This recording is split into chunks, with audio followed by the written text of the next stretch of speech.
thank you very much for joining us for this latest webinar brought to you by The Manufacturer, hosted by me, Tom St. John, Multimedia Editor at The Manufacturer. Once again, delighted that we're teaming up with our good friends and partners, SugarCRM. Today's session has been given the title, Harnessing Accurate Sales Forecasts for Profitability and Competitive Edge. Now, we would say this, but I also think it's definitely true. Manufacturing is going through an incredible revolution, change, whatever you want to call it. There is a real swell of innovation and technology-driven processes. That makes the significance of accurate forecasting, what we're going to talk about today, all the more important because that tech-driven landscape is ever-changing and ever-evolving. Today's webinar is a little bit of a continuation or a deeper dive, if you like, into some of the findings of a recent and extensive industry survey which SugarCRM and The Manufacturer did together.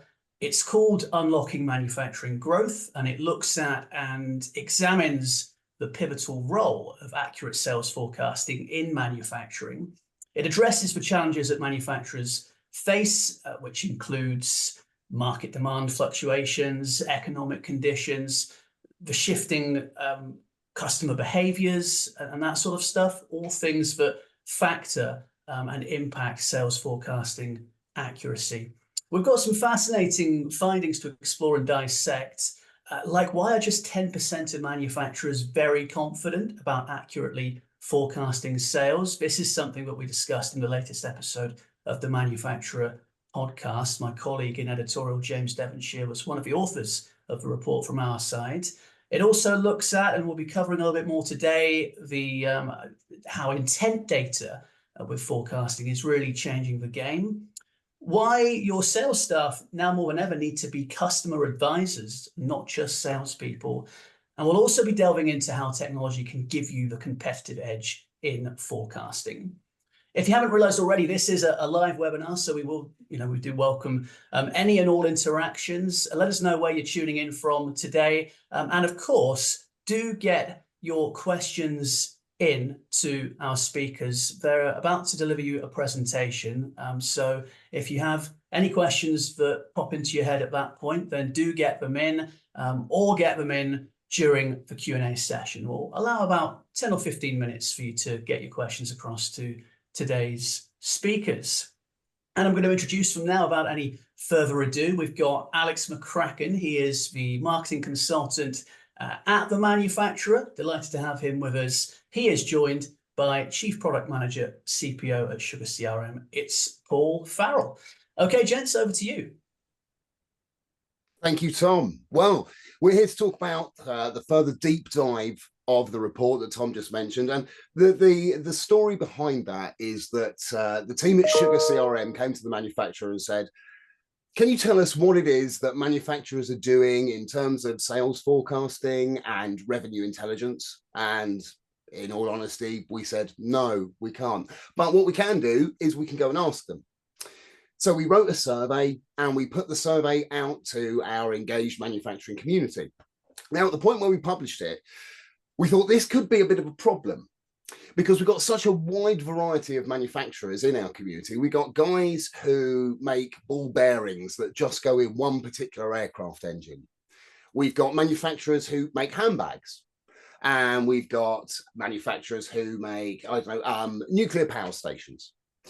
And because there's such a wide variety, what we have there is a lot of customer journeys that are very, very different. So the people who are manufacturing ball bearings have one customer and they probably have a call-off contract that's 5 years.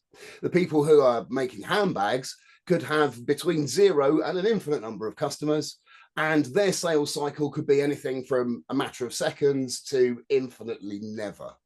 And somebody who's making nuclear power stations sells to governments and their sales cycle might be 20 years. So if we're going to go out and ask all these different types of manufacturers the same questions about sales data, sales forecasting, revenue intelligence, we were worried that there aren't going to be any trends because the data that we get back is going to be so disparate that we can't find any commonality and we can't see anything in there. That was wrong. There are a lot of trends, and there are some quite strong ones as well, which we're obviously about to show you in the webinar. I think the sort of overarching feel that we got in our responses from the manufacturing community were that manufacturers understand the role of sales data, they get it, they just don't necessarily use it to its fullest potential. So in that context, I'm going to ask Paul, why is it that accurate forecasting is so important? Yes, well, I'll certainly give my answer, and I'm sure everyone on this this webinar will know the importance of good sales forecasting and accurate sales forecasting, because it's crucial for growth and efficiency in manufacturing, because it offers that insight into future demand and market trends that are going to help manufacturers optimize resources, streamline processes, and boost customer satisfaction at the end by delivering what customers want when they want it.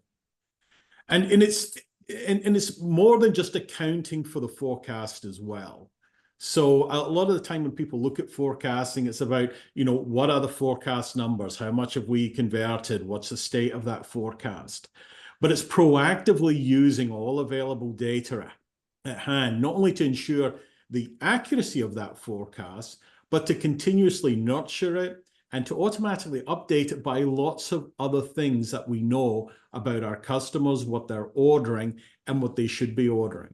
So it can be looking at it, and enhancing it by looking at white space opportunities. So looking at upsell, cross-sell, switch sell, churn reduction, all these other things that we have information about, and feeding that into the forecast so we get a more and more accurate understanding of it. And by getting that proactive, accurate forecast, not only will we reduce cost, obviously, by making sure that we've got the right inventory at the right times, we're not overstocking or understocking, or we're not doing things inaccurately.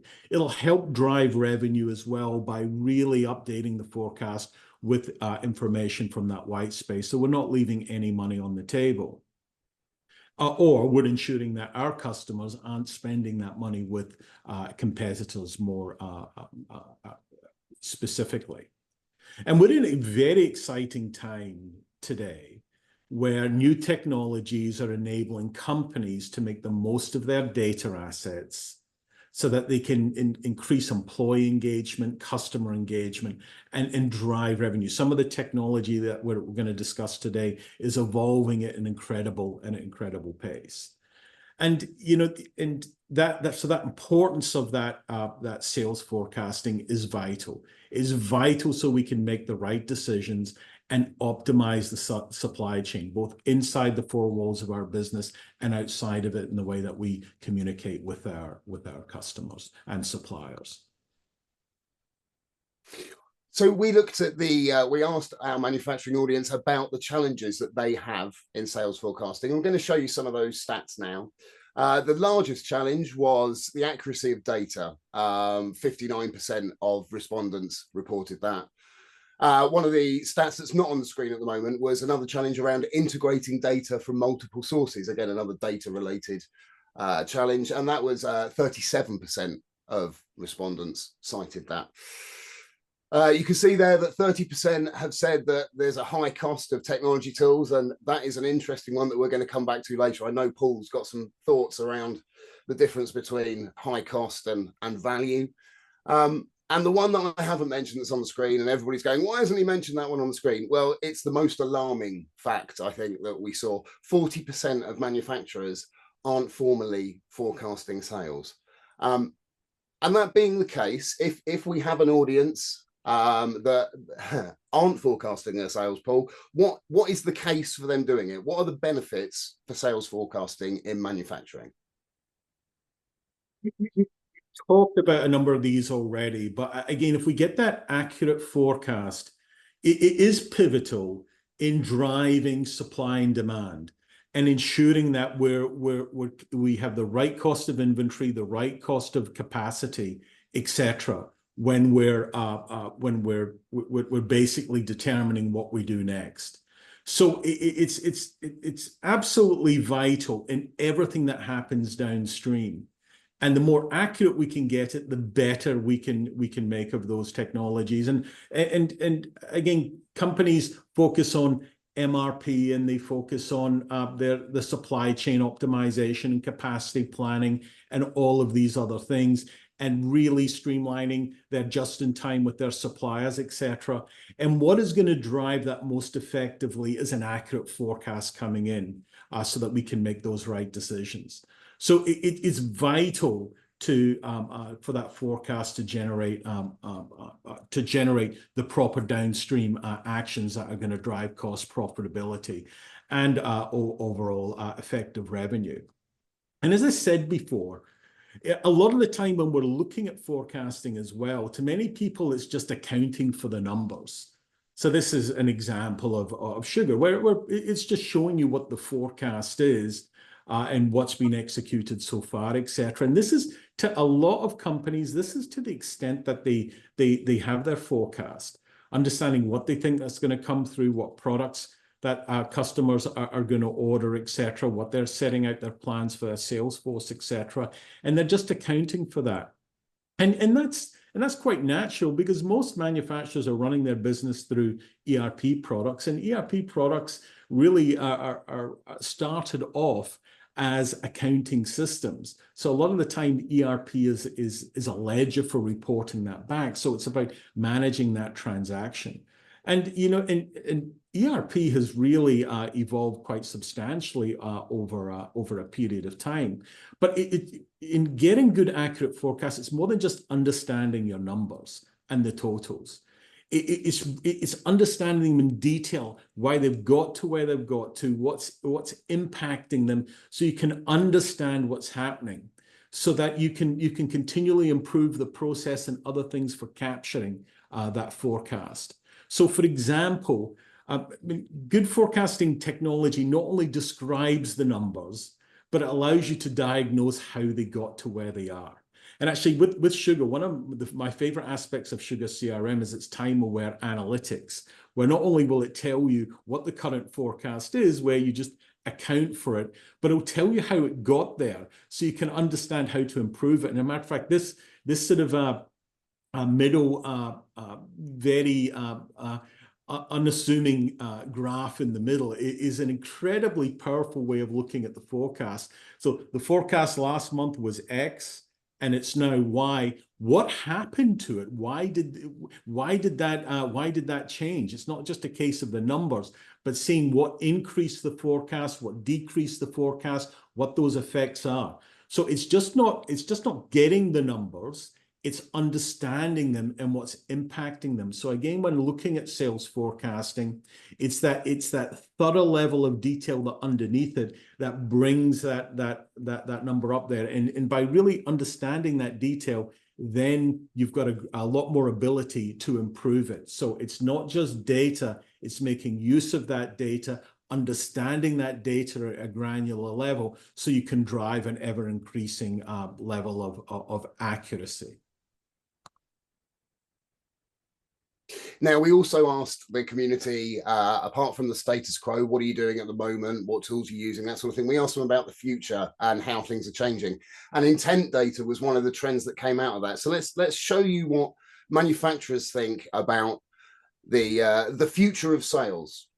Now, as you can see, 36% see an increased use of technology and online tools. Now, that's quite a low number, and that number comes back to us later on as well. 31% greater emphasis on value-add services. That's important. That's understanding the customer. Again, something we're going to move on to in a second. And 30% are moving to data-driven decision-making. And that's interesting. So how can manufacturers, Paul, turn data into sales? Yeah, no, that's a very good question, and it's key. Is more and more companies are seeing data as an asset, as big an asset as a machine on the shop floor, or their resources, or their patents, etc. Using data as an asset to drive efficiencies and drive revenue. And as I mentioned before, many manufacturers drive their businesses through their ERP systems. And as I said, modern ERP systems have come a long way in helping companies increase value. However, most ERP systems are focused on structured transactions. So a sales order, a works order, a purchase order, inventory, capacity, shipping, invoice, payments, etc. Transactions and processes that are fully owned by the business that you've got complete control over. So, you can determine the workflows in order to maximize that data and the data collection points, etc. But when you think about that sales process and what's impacting the sales forecast, you're not in control of those processes. The customer is, and they determine when and how they communicate with you. Not, sending you a structured document or an XML with data in it. They're emailing you, there are calls, there are Zoom meetings, they determine which people are involved. There might be multiple different people involved with you. There are also lots of other pieces of soft data around the whole sales process and forecast as well. The state of the economy, personnel change in a company, new press releases. There's lots of other information around there that impacts the sales process. And so you might have a sales opportunity for a repeat order that's occurred for years and years and years. And, so the salesperson is forecasted because they know they always get this order. However, there might be other soft data that should be taken into account. There might be a press release saying that that your customers lost one of their large customers, or the CEO has just changed, or other things that are impacting the ability to convert this lead into an order. And all of this information is vital in driving accurate forecasts.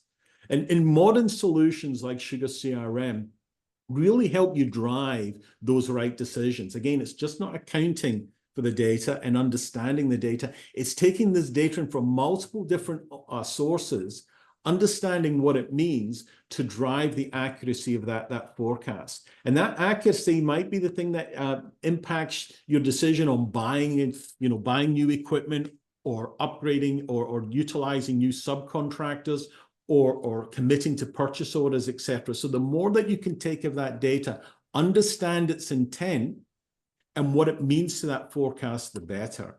And what I'll do is I'll show an example of it with Sugar today. So this is an example of going in and looking at the pipeline and looking at the opportunities coming through, and and what the value of those are and the different stages they are within the forecast. But being able to go into those particular opportunities, and the system calculates or predicts how likely is this to close. And like in good old systems using machine learning and artificial intelligence, etc., it tells you why it thinks this is likely to close, because it's similar to other types of deals and similar types of businesses, and it's predicted how they're going to close, etc. So it's looking at all of that. And where it gets a lot of that information is all these other soft pieces of data. So that calls people are making. And in those calls, understanding the sentiment of the people that's on there. So what did the customer, how did they sound? How did the rep sound when speaking to them? So every interaction, looking at what that intent leads, so it can roll up and then really indicate what is the potential for this overall opportunity to close. So again, you've got all the transactional information, like the quote, the products on it, etc., and all the soft information that's out there that accumulates all the interaction you have with customers. And these modern systems like Sugar take all of that to really drive the intent, so you have a real accurate understanding of how likely you are to have this opportunity close. And the thing about other soft data as well, there's a lot more information outside of the stuff that you're capturing, which impacts the opportunity as well. So it's not just the interaction you have with that customer or the interaction your service team has. There's lots of other things. So, automatically connecting to other data sources to find out the revenue of the company, the overall customers, that going up and down, looking at the news feeds that are out there to understand what is the health of that overall customer, other things that you should be looking at that are going to impact the pipeline and this opportunity closing. And then that will then proactively update and drive your sales process to take that into account. So again, good sales, we talked about just the accounting for the to the forecast and understand what's in there and the overall value, but taking all that other information that sits out there in within your organization outside of structured data, emails, calls, those types of things, and all that information that sits out there in the bigger, wider world that's going to impact this sale as well, and taking that all into account to drive the most accurate sales forecast, which again will drive your accurate inventory planning, capacity planning, and all these other things that are important to customers. So as we discussed before, the role of sales within manufacturing is changing, and it's becoming a more relationship-based strategy. And we can look at the stats behind that. 62% of respondents recognize the importance of the customer journey. We've got 46% saying that changing customer needs stop sales from hitting target. Interesting. Now, if only we could predict that, eh? And this is the 45% of manufacturers are using CRM. I hate to think what the other 55% are doing. Frightening. But what this is showing us is it's all about changing manufacturers, their sort of mindsets from salespeople into customer advisors. And Paul, how can manufacturers do that? Well, absolutely. And, you know, and again, if we think about the life cycle with a customer, they start off as a prospect where most of the understanding of the customer is at that sales process side. But when they become a customer, you get a deeper understanding of how they're ordering from you, their interactions with you, etc. And you own a lot of that. You own a lot of that data today. And by looking at that data, you can really be proactive in the way in which you engage with that customer and drive future sales, etc. And I just have a slide here that sort of indicates it. You know, everyone talks about getting a proper 360 understanding of your customer, and a lot of CRM systems say that. And CRM is great on the sales side. So when you're looking at capturing a new customer, you forget them. You don't really need the account management information because they're not a customer yet. You don't know how they've interacted with you. But when they become a customer, a lot of that customer-related information is sitting within your ERP system. Actually, you probably have all of this information today that's sitting in your systems right now. And what CRM systems like Sugar do with their revenue intelligence technologies and their sales enablement technologies is they take all of that. We run it through our machine learning and our AI engines to look at all of those patterns, etc., to then look for that white space, look for that ability to cross-sell, upsell, understand that the patterns, the seasonality, all these other things that impact your relationship with the customer, to bring that out so you can really not only just drive the accuracy of the sales force, the sales forecast, but you can impact it and increase the sales forecast, increase the revenue by making use of the data that you already have today.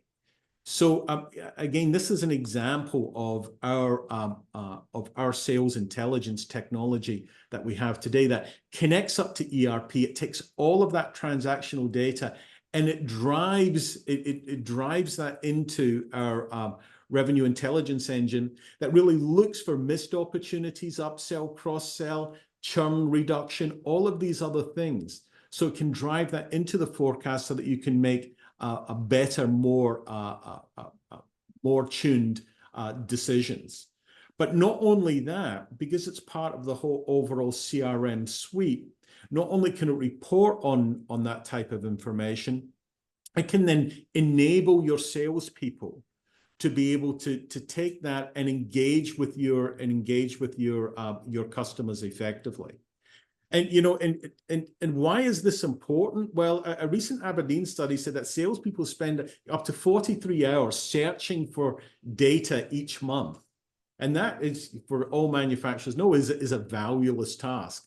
If you're not driving value, it's valueless. It's actually costing you money. So systems like Sugar and CRM solutions take all of that so that salespeople can get the answer to their questions immediately, so they can drive better interaction with their customers, and they can drive better sales forecasts, and they can actually increase their forecasts. But the other thing as well that's important about these revenue intelligence solutions that help drive the forecast is sometimes a salesperson doesn't even know what question to ask. They just, you know they need to sell, they know they need to manage an opportunity, but they're not sure what question they do need to ask. And again, these AI-driven sales revenue intelligence tools, such as SugarCRM, they help to construct those questions in the first place. So the salesperson knows, I think there's a problem here because this customer is only spending 20% of exactly what a very similar type of customer does elsewhere. So they must be spending it with someone else. So I'm going to ask them why, and I'm going to put forward the products that they should be buying from us and why they should be buying them from us. So again, using these types of technologies really help proactively drive the sales forecast. They enable your sales team, and more importantly, they enable your sales team to have a very constructive conversation with your customers, which is vital today, because another statistic is that your salespeople probably only get 5% of a buyer's time when they're making a decision of what to purchase from you. The buyer is doing all of that research themselves, and they're doing a lot of their analytics and other things themselves. So it's vital that companies have a solution that allows their salespeople to absolutely maximize their interaction with their customers. And again, it's vital for good sales forecasting, which is going to deliver those efficiencies downstream. So you'll remember at the top of the webinar, we said that manufacturers understand the importance of sales data, but they are slow to make use of it. And here we've got some statistics that support that. When it comes to using technology to get ahead, we've only got, there's a reticence when it comes to sales forecasting and revenue intelligence. We've got 36% using digital tools. Well, that's not really very many. We've got 37% having difficulty integrating the data from multiple sources. And we're back to 30% of people think that the technology is of too high a cost, which could be also perceived as a misunderstanding of value. If a piece of technology is going to save you £1 million, then what's the value, what's the cost? But given there is an understanding of the crucial value of these tools, yet a reticence to dive in and pilot and go with them and see what they can deliver, why, Paul, should manufacturers adopt advanced tools like this from Sugar? Certainly, and what I'll say about the value, what I will say about the technology cost question is no one on this call or no company in the world has any issue in paying for value. They don't. If the value is there, then you understand the return on investment and you'll make that investment. And companies do it all the time with very expensive machines and other things. They can see that direct correlation. The problem a lot of the time with software and technology is a lot of the time it's the promise of value. And that's what people have an issue with. Oh, trust us, if you invest $1 million today or £1 million today, then you'll get that back over the next 3 years. So one of the things that we certainly like to do within Sugar is allow companies to implement technology very quickly so they can see that value. And once they see that value, they have no issue in making the next step. And that's why things like our revenue intelligence tool, our Sugar Sales Eye solution, is a very rapid return on investment. You connect it up to your ERP system, it brings you a sales view and a customer-focused view of all of that data, and it immediately shows ways in which you can improve your sales forecast, improve revenue, engage with your customers, and drive higher customer satisfaction. And by doing and by getting those quick wins, then it's easy to start investing in these other technologies like the intent technology and some of the other things I've shown. So again, it's that focus on value, which all of our manufacturing companies all know about value with our lean initiatives and other things that we've been implementing for years. So again, it's not a high cost. It's only a high cost if you don't get that value, and it's the proof of that value. But with technology in general, you know, we've discussed and seen multiple ways in which technology is helping drive accuracy and performance in some of the previous slides and things that we've discussed. But with technology today, we are at a very exciting time in the technology evolution or revolution we are right now. And I'll just put it in perspective. I remember seeing a few years ago a great slide that showed where we were with Moore's Law. Now, for those people that might have forgotten about Moore's Law, because it's diminished a bit, but it was about the doubling of computer power, you know, every 6 months or every year or so. And we know that some things have changed because they've gone to parallelism rather than increasing the power of chips. But the sort of general idea is the same, and you know, the principle's the same. And we're at the exponential improvement side. So when you looked at Moore's Law, it sort of was flat, and then you're into the hockey stick where you're in the real, you know, the real incredible exponential improvement that's coming with technology. So technology is evolving on an incredible rate at this moment in time. We've probably seen a lot of that with you know, with discussions about machine learning, artificial intelligence, and more recently generative intelligence. So, but one of the problems when technology, anything is increasing at an incredible rate, is that for the first time ever as well, is technology is outpacing best practice. And again, this gets back to people worried about investing in technology. So that, you know, if it's evolving, outpacing best practice, there isn't necessarily a prescribed way of driving improvement. So there's all these great technologies about there, but which one do I go and look at that's going to drive what I need? Now, so it's a problem, but at the same time, it's a massive opportunity for those companies that can utilize this technology for a competitive edge.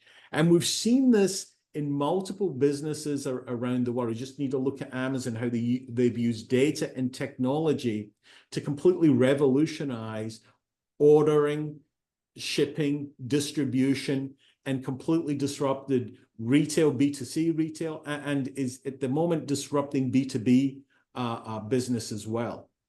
So and because of this, it is vital to look at partners that understand your industry, that continuously evolve their technology, so you can utilize that to help differentiate yourselves and adapt this technology to drive real value. So not just going and buying the technology out of context, but buying that technology in the context as you as a manufacturer and how it's going to drive what you're doing.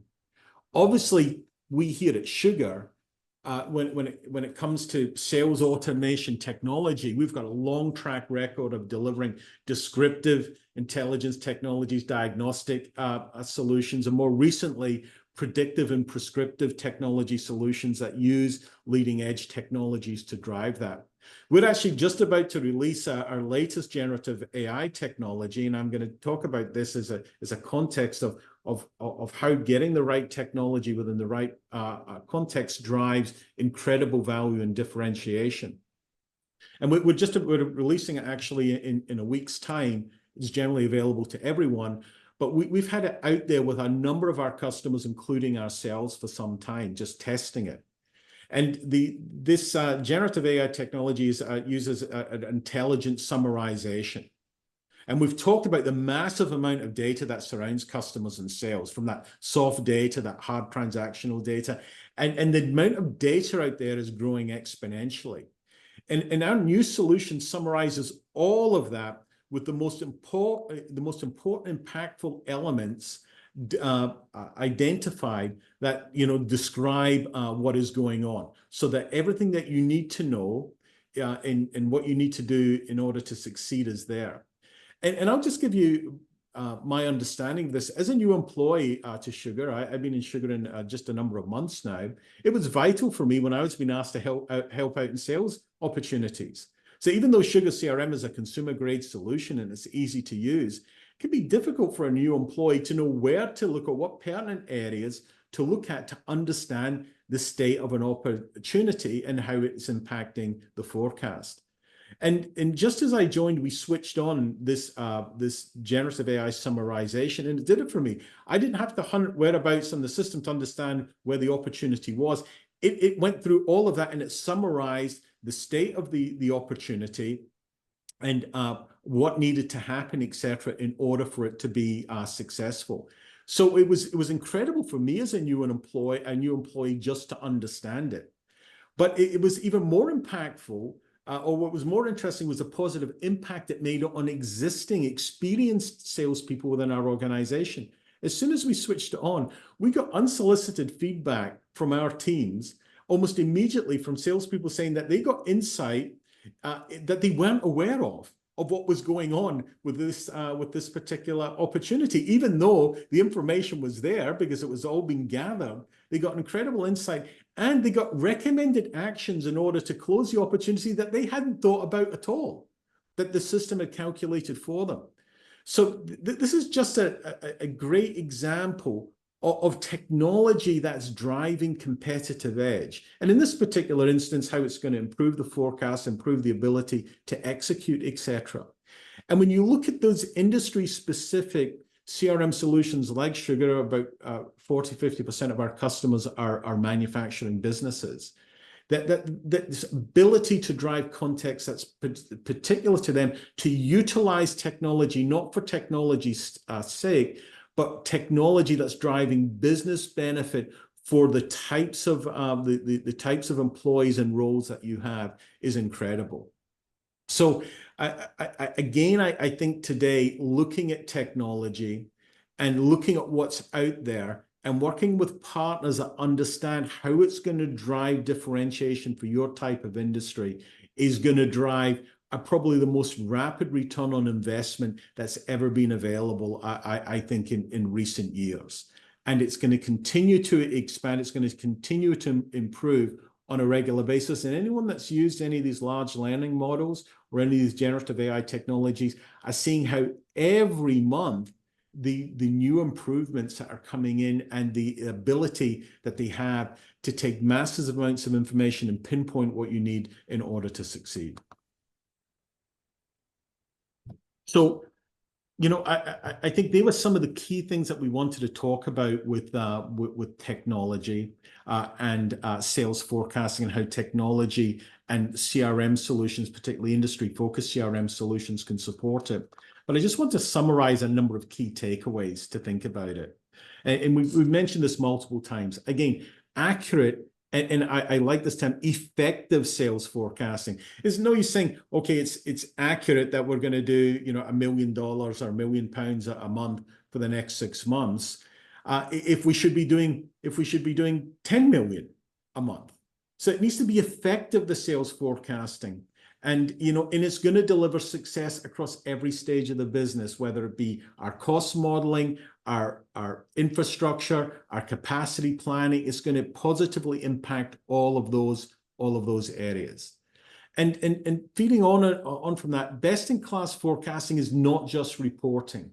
It's not just reporting what the forecast is. It's proactive and it's prescriptive. So it's helping drive the forecast, it's helping drive revenue, and it's prescribing how you can make that better, how you can make it more accurate. It's not just saying, here's the forecast, it's gone up, it's gone down. It's helping you drive that and improve that. Also, effective forecasting utilizes all hard data. So those transactions, What have people ordered in the past? What was invoiced? What was returned? What is the opportunity? What are they ordering? What's the percentage chance that we're going to win this order, etc. It's that hard data, but it's all that soft data as well. You know, what was that interaction with the service team? How did the customer sound? How did the customer sound when we spoke to them? What's happening in the outside world? What's happening economically? What's the weather doing? That might, that might impact the sale of umbrellas. Certainly, as I sit here in Solihull today, I think it's going to drive the sale of umbrellas quite substantially at this moment in time. The other thing is your competitors are investing in it. What we saw the data is there are a number of companies that aren't, but there are, 40, 50, 60% of companies are investing in technology for this competitive edge. So understand that if you're not investing in it, you're not utilizing it, you may be falling behind your competitors, not right now, but it may end up falling off a cliff. So your competitors are investing in this, and they are using it for differentiation. And just finally, and I mentioned this just before as well, when looking at CRM providers, look at those that are focusing on manufacturing, because again, it's just not about the technology. It's using the technology in the context of how you work as an industry and getting that understanding and that type of technology tuned for the way that you need to work within your organization is key. So for example, if you're someone that in business to consumer, it's all about finding new consumers to buy your products, you're not interested in their historical buying patterns because they buy one thing from you every year or every couple of years, as opposed to a B2B manufacturer that wants to drive that intimate relationship with their customer, understand what they're doing, make them know that you're a first-class partner to deal with, so that you can help drive those efficiencies. And that means that the CRM system has to take into account all that account management information that you have to drive that best-in-class interaction. So some of the key takeaways I wanted to just discuss with what we went through today.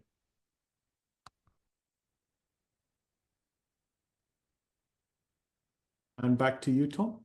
Thank you very much, Paul and Alex. Look, I mean, that report, as you've just heard there, really did garner a wide range of insights from our manufacturing community. So Alex, well done for presenting them and to hear you analysing it, Paul. It really was fascinating stuff. So to all of our audience members, do take a look at this report for yourselves. We had a question actually come in asking if the report would be available to people. Well, I can say that the Unlocking Manufacturing Growth Report will be shared with you after this webinar. So do take a look at it for yourselves. Sugar are also the current sponsors of the Manufacturer Podcast. We're 2 episodes down in our technology series so far. We did have a brief discussion last week on one of the talking points of the report, so you can expect more of that sort of stuff as the series progresses. In the first episode, we actually featured an interview with Craig Charlton of Sugar and Paul Black, who has recently become a member of the exec team at Sugar, but he's also the founder of SalesEye, who have recently been acquired by Sugar. And this is where the collaboration has come on AI-guided selling and overall and comprehensive solutions to seamless account management. It's fascinating stuff. Go and take a listen to that. We've got another episode of the podcast dropping this Friday. You'll be able to hear some of the or rehear some of the thoughts that have been shared today. This entire session will also be up on our on-demand webinar section, so you can listen back to that from there. You'll find the Manufacturer Podcast on whatever platform you use to stream your podcasts. Just before we move on to a live Q&A, the next time that the Manufacturer and Sugar CRM will be together will be in November in Liverpool for the Manufacturer MX Awards. It's a night that it's one of the favorite things that we do, celebrating and recognizing the incredible work and success stories within UK manufacturing. Sugar have once again committed to their support to the program. They'll be on board as one of our award category sponsors for 2024. So the 27th of November is the night of the awards. Check out the Manufacturer website for more information on that. Okay, so as promised, it's Q&A time. Gents, a little bit off piece, but I just wonder if I could get your reaction, really. I mean, you've presented all this and analysed all of this very beautifully, but we've got 10% of manufacturers saying that they're very confident in accurately forecasting sales. We've got 55% that aren't using CRM. Manufacturers telling us from that report that they see the benefits of sales forecasting, but they're not really doing it. I mean, Alex, I think we've heard that before, haven't we, in kind of various areas of manufacturing operations. So I think my question would be, I mean, are you surprised by some of these findings, or are they sort of on par with your expectations? I think the thing that surprises me the most about it is that the manufacturing industry for quite some time has been borderline obsessed with fitting sensors to machines and getting machines to pump out data so they can analyze the data and they can reduce downtime and they can increase production and they can be more efficient. So manufacturers are analyzing vast amounts of IoT data all the time.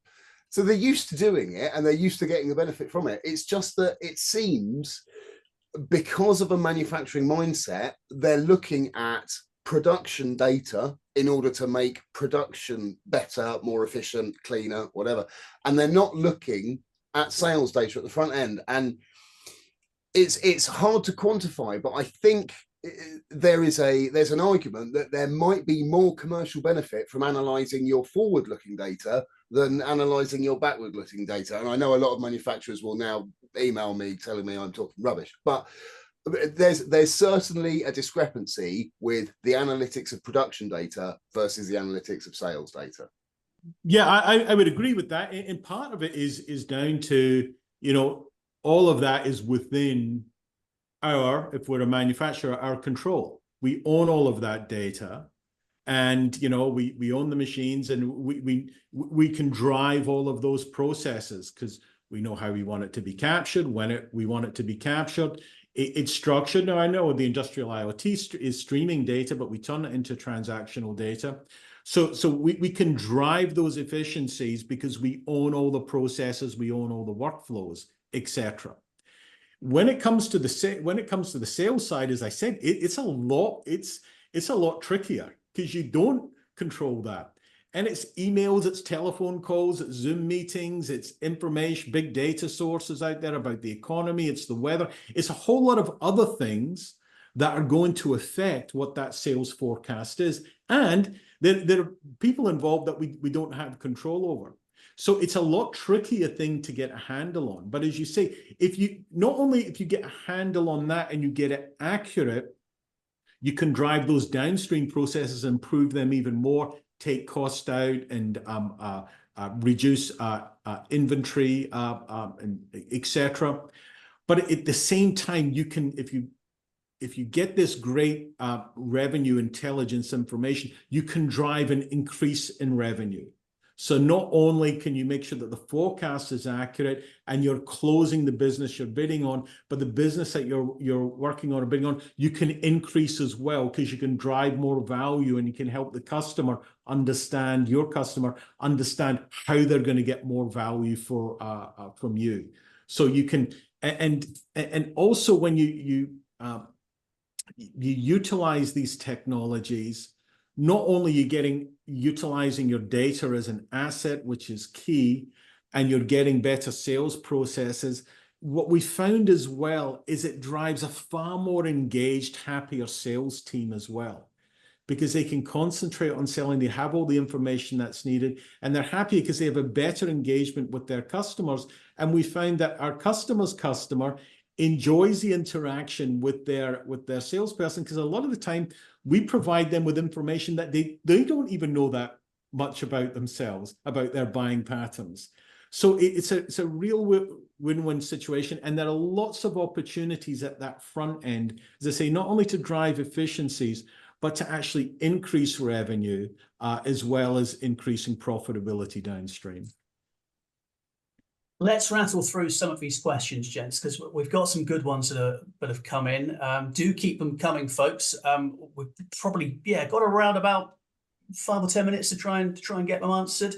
A good one here that kind of speaks to a sort of wider AI strategy. And it says, if we don't have an AI strategy right now, will these tools and technologies help evolve it? I mean, I think the answer to that question is surely yes, right, Paul? No, absolutely. I mean, having been on sort of the leading edge of technology for many, many years, I mean, artificial intelligence and machine learning has been a big thing that's going to revolutionize the world, and it's going to make a big difference. And we see that in our own consumer world, in utilizing services like Amazon or Netflix recommending which things you should watch. I know some people don't think that's very intelligent sometimes, but people have seen how it has driven some of the most successful businesses in the world. So, and the CEO has said, we need to use machine learning or AI, and that's been ramped up more recently with things like generative AI and these large learning models. These large language models, I should say. So we've seen a whole lot of companies wanting to drive an initiative using intelligence and technology, but not knowing how to. What are the business use cases, etc.? And I think when you engage with a company like Sugar, and we're not alone, there are other companies like this, it's bringing technology to a context you can understand for your company, so you can start to build that strategy. So it might just be that you start using it for intelligent summarizations, and you think, I can use it to summarize this information over here, or understanding how I'm using analytics and machine learning to drive that white space understanding. You can start to see how you're going to use technology and intelligence to drive analytics, to drive insight, to describe predictions and what you're going to do, and then get into the whole prescriptive side. Starting to trust when it tells you this is the next step you should be carrying out, or this is how you should solve this problem, being able to take that. So I think partnering with someone like Sugar on the CRM side, or partnering with some of the other great companies that are out there on the ERP side that are using intelligence, will help you drive an intelligence strategy with these use cases, and allow you to understand how you're going to be able to switch on more in the world, rather than, in a lot of companies today, yes, we're going to use intelligence for competitive edge, but we have no idea how to, because the CEO has said we're going to do it, and then we have to work out how to do it.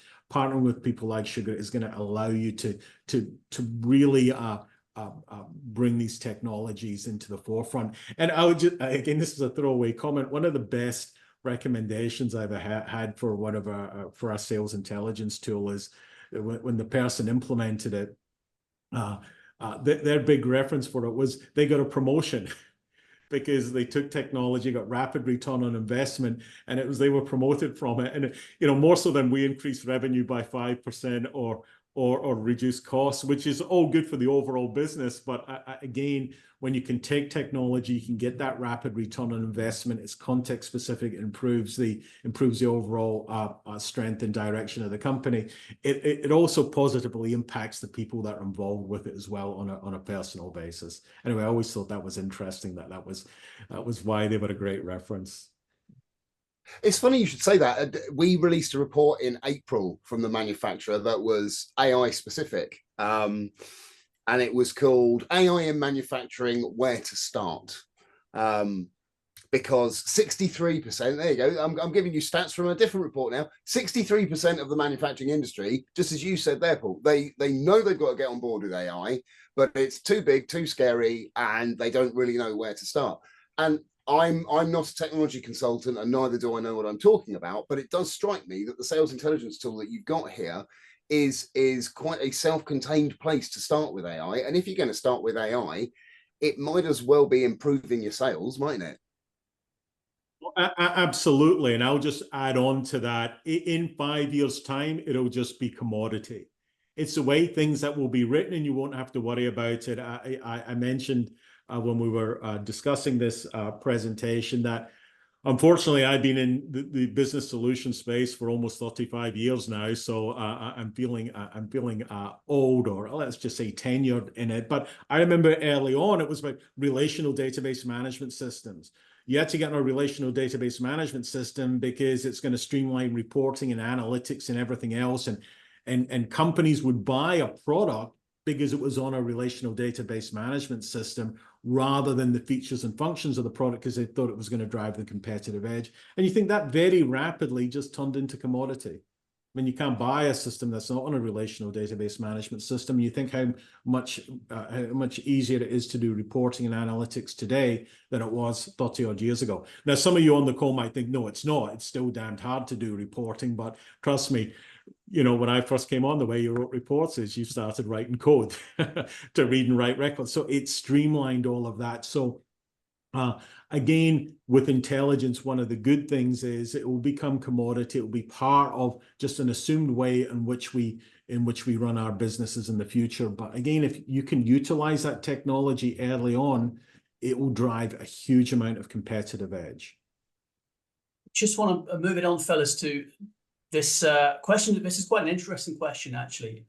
And it says, what it asks: a few years ago, I learned that world-class forecast accuracy was 60%. So i.e. it was wrong 40% of the time. What has this figure changed to now, and how has technology contributed to this change? I mean, look, we might not have the exact kind of accuracy figure now, but once again, Paul, I would imagine it has improved, remarkably since that time, right? Yeah, I think we'll see and again, it depends what accurate means. That's why I said, you know, it's accurate, effective forecasts. And we've all been in, in companies where the sales manager or director will be forecasting $1 million and they bring in 1.2 million pounds worth of business, and they've exceeded. Now, that is always seen as heroic, but in actual fact, it's a pain. Because, you know, do we have the capacity, the material planning, etc., to drive all of that? So we've definitely seen a better understanding of what accurate, effective forecasts are doing for us as a business. So and I think it's industry by industry and company by company. I actually don't know. I have the numbers. I'm going to investigate this after. It's going to make me check what it is. But I think what's interesting now, and another variant of this is, you know, what is best in class now is difficult to understand. You know, it's like, what is best practice? Because technology has evolved so quickly now that it surpassed best practice. And we're certainly seeing some companies have incredibly accurate forecasts, incredibly effective forecasts, because they're utilizing technology. But I still come across many companies where they're forecasting on an Excel spreadsheet. And I like Excel, don't get me wrong. Excel is a great way of crunching numbers and bringing things together and being able to manipulate them, which is perfect in some cases. But when it's been done for a forecast, there's something upstream or downstream that's wrong, that you're not capturing the data properly, and it's in that spreadsheet. And as an aside, incidentally, on spreadsheets, this is my pearl of wisdom for the day. I always think as soon as something's in a spreadsheet, you should just assume every one of your competitors has it. So again, if you're using that as your technology, it's always a problem. So we've definitely seen improvement, but I actually don't know. It's a very good question. It's something I'm gonna look at after this. And we are kind of overrunning with me allowing this question, but this is a participant that has had their hand up quite patiently throughout the session. This is Dr. Lawrence, who's in the electric vehicle space. Dr. Lawrence, thank you very much for your question. It's asking, I would like to know how to plan route to market as a way of preparing to manufacture, and what role will this play towards commercialization strategy? Alex is kind of nodding his head. I don't know the answer to the question. I was just imagining the possibilities that that artificial intelligence has at looking at what people want before you make a product. Exactly, and I think this is a bigger question, and I think I need some more information to know, because there are. I think there are multiple points in the sales forecast story. There's right up front where it's new products where there's nothing like it before. So getting that understanding and understanding what the forecast will be. And that forecast might be 3 years down the track, what you need to gear up to support that, a combination of maybe using subcontracting and outsourcing, through to setting up your own capacity to produce it as it gets to a particular stage. So it's going to drive more opportunity. So I think I'd need to get more information, and I'm more than willing to do that to understand where to put that in. And again, depending on where you are within the whole product life cycle, is a lot of the time the forecast may have a greater impact in the overall financial forecasting and budgeting process as well. I know if I get a 2% increase in here, it's going to require a 5% increase in capacity or new subcontractors. So it's a difficult question to answer unless we get a bit more information. So I apologize for that. Yeah, one to follow up on perhaps, Paul. And that said, any of the questions that we have had submitted that we haven't had time to answer, I'm sure Paul and Alex will be more than happy to follow up at a later date via email. Look, we have run out of time, but thank you so much to Paul and to Alex and to you, our audience, who have been fantastically engaged. We really do hope that you've enjoyed this session, to the point where we hope to see you in the next one. But until then, wherever you are, take care of yourself and goodbye.